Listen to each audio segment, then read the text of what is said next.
The London City Lionesses have roared into the Women's Super League. Just 6 years after being formed, they came to Birmingham City, their nearest title challengers, needing a point, and they got a point.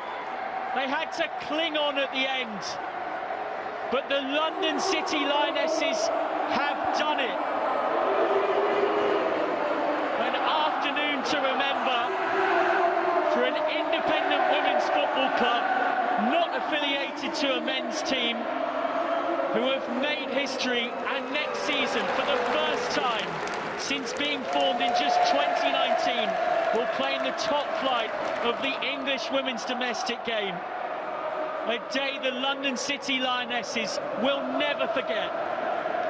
Credit to both these teams, and obviously we're looking at London City's success there, but both these teams left everything out on the pitch, and as I said earlier, what a great advert for the championship and for themselves, because we were on the edge of our seats right to the end, and they should both be very, very proud of their performance across the season, and obviously today as well. And you know, it's just so pleasing to see how far this league has come, to be this entertaining and to be taking it down to the final game of the season and the final seconds of the season, really, before we knew who it was that was going to be successful.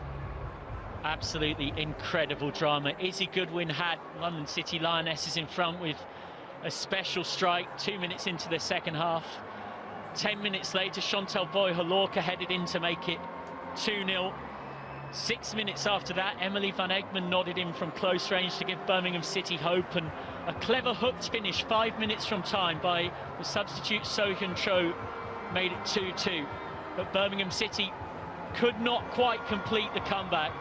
And look at what it means to those supporters who've travelled from the capital. In their last 2 home games at Hayes Lane, London City Lionesses had their highest league attendances in the club's history.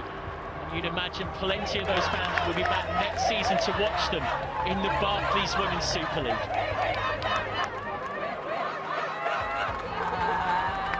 Fantastic scenes there, isn't it? Just enjoying the moment. They deserve it. You know, they were so exceptional in the way that they started that second half today to get themselves in a position where, you know, maybe they could have controlled the game a little bit better, but at the end of the day, they've done enough. And, you know, these are the moments you kind of live for. These are the moments that you want to enjoy. And at the end of the day, you know, they're going to be in the Super League next year, and it's going to be a whole different level for them. So let them enjoy this moment. They've earned it.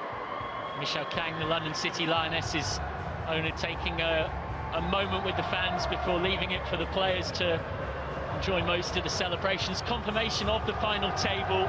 It's the 2-point advantage that London City had coming into today that is what gets them over the line. A draw on the day, but it was the fact that they were 2 points clear coming into it that was enough. You have to feel for Birmingham City, who come so close, having finished second, just a point behind Bristol City 2 seasons ago.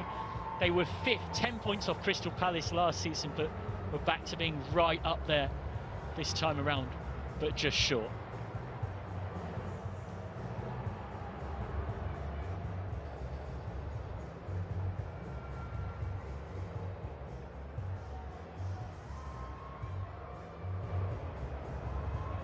Magnitude. Oh, I don't think I've ever scored a goal like that in my life. I just put everything into it. I just went in, so yeah, I'm absolutely buzzing, and I'm glad I could help the team. And you started off that move as well. Did it need players like that and the experience you've got in the team to really rally and keep going?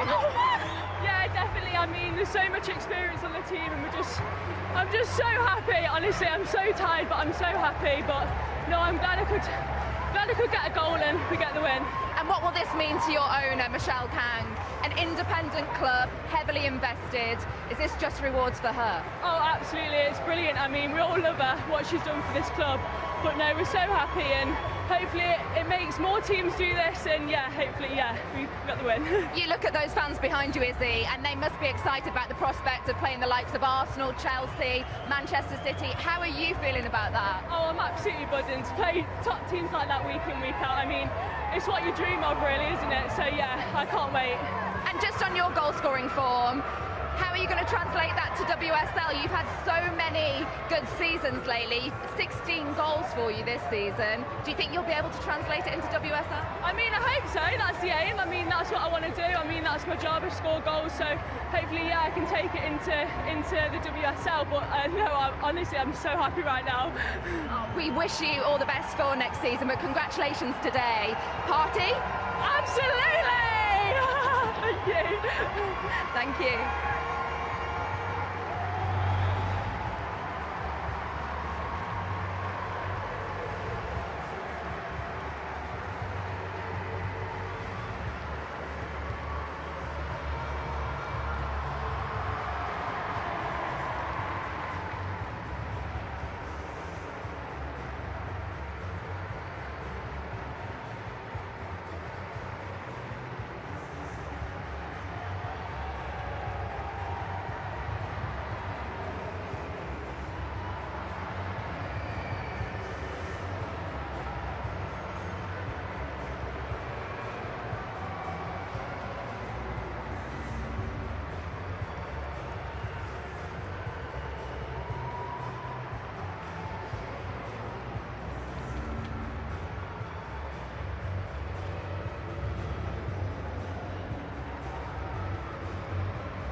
That was I think it's fair to say, happy Izzy Goodwin speaking to Lindsay Hooper. I say that because I think if I had £1 for every time she said the word happy in that interview.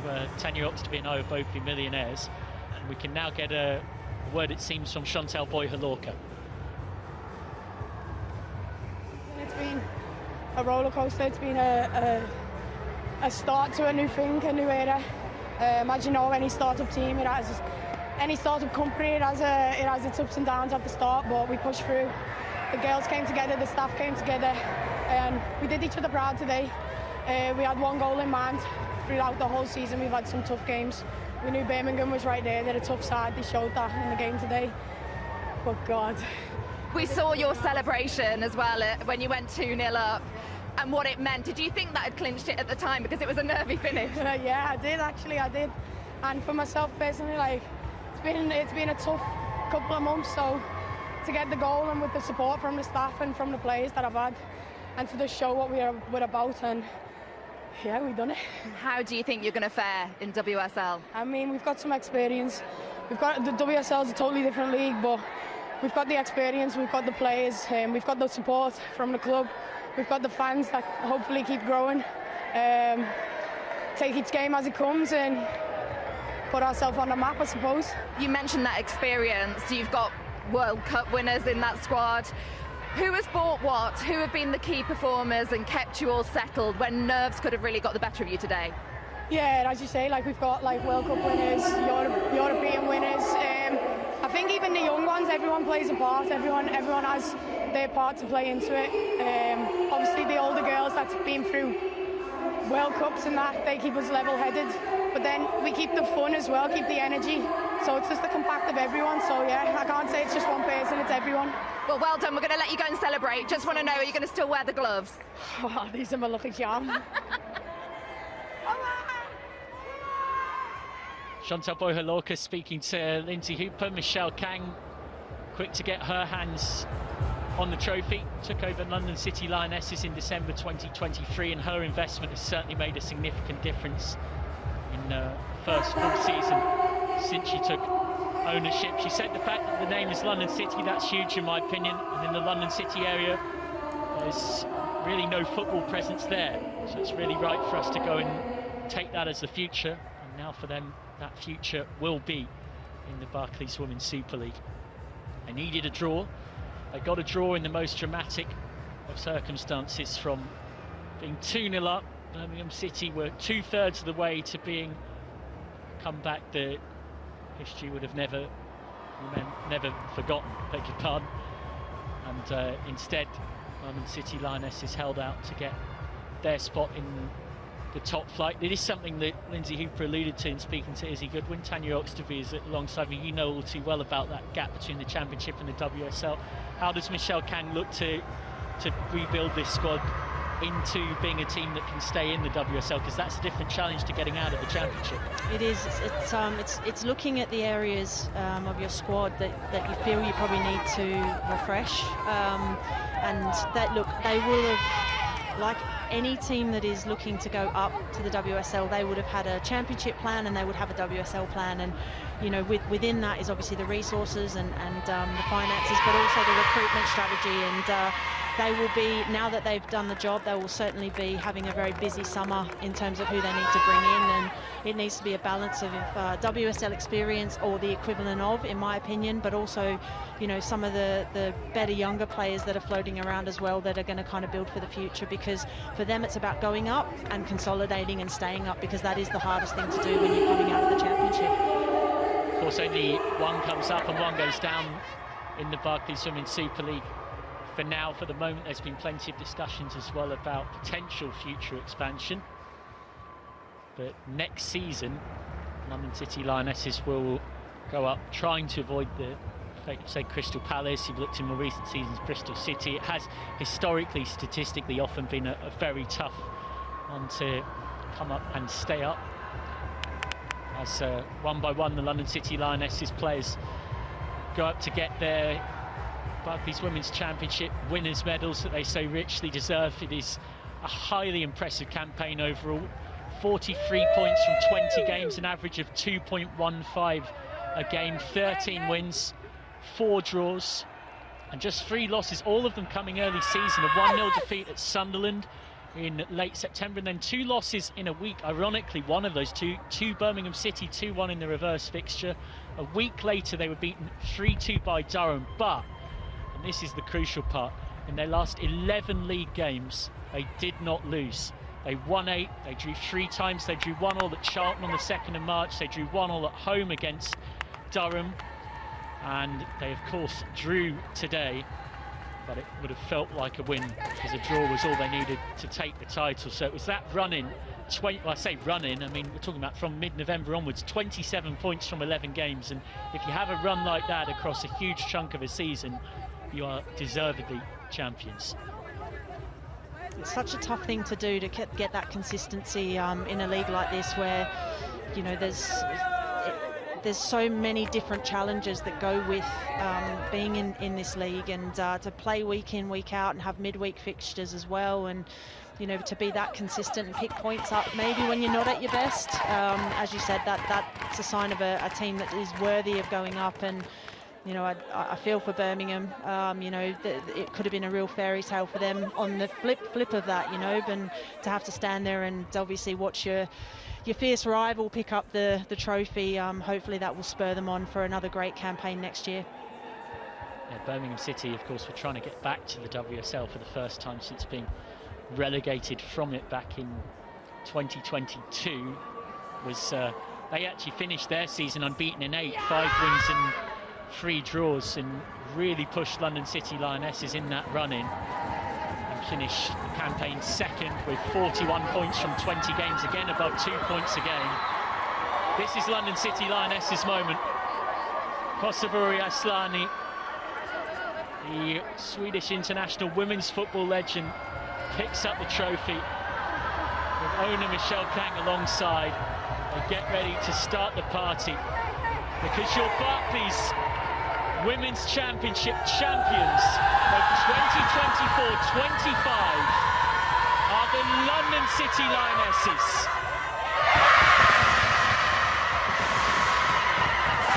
Just 6 years after being formed, they are into the Barclays Women's Super League for the first time in their short history. England's capital has a new team in the top flight, who will be fighting to stay up and consolidate next season, but for now can celebrate getting the point that they needed in the title decider. They knew that a win in the penultimate day of the season would have taken them up. They drew 1-1 against Durham. They missed out on the chance to seal the title, but it mattered not. They are the champions of the second tier for this season, and next year it will be the London City Lionesses who will have the chance to play top flight football. Fantastic scenes, and you know, I'm really happy for them. Obviously they've you know, invested maybe when others didn't want to, and they've finally got their just rewards, and it's going to be really exciting evolution to see how they continue to push on next season. But for now, they get to enjoy a massive party and all their hard work, you know, coming to fruition today. Jocelyn pressure, the head coach quickly happy to slink more into the background, but what a first season it's been for him since putting pen to paper in June 2024 on a 3-year contract. There's no doubt it will be the former Paris Saint-Germain boss who will take all of his experience from there and in the UEFA Women's Champions League into trying to consolidate this side status in the top flight next season.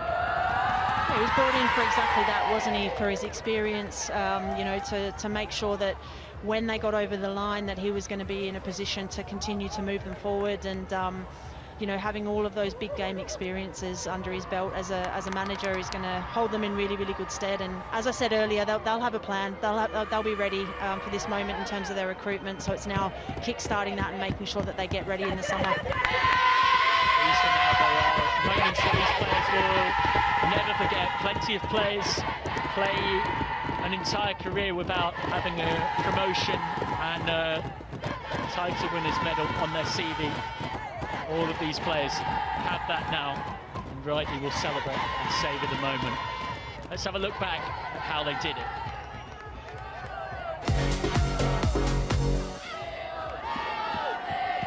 Well, Tanya, it feels like a long, long time ago, but it was Birmingham City who actually started this one the stronger. It was, and we spoke about London City's defending, you know, in these areas. I think Birmingham had 2 or 3 really good opportunities in the first half, and London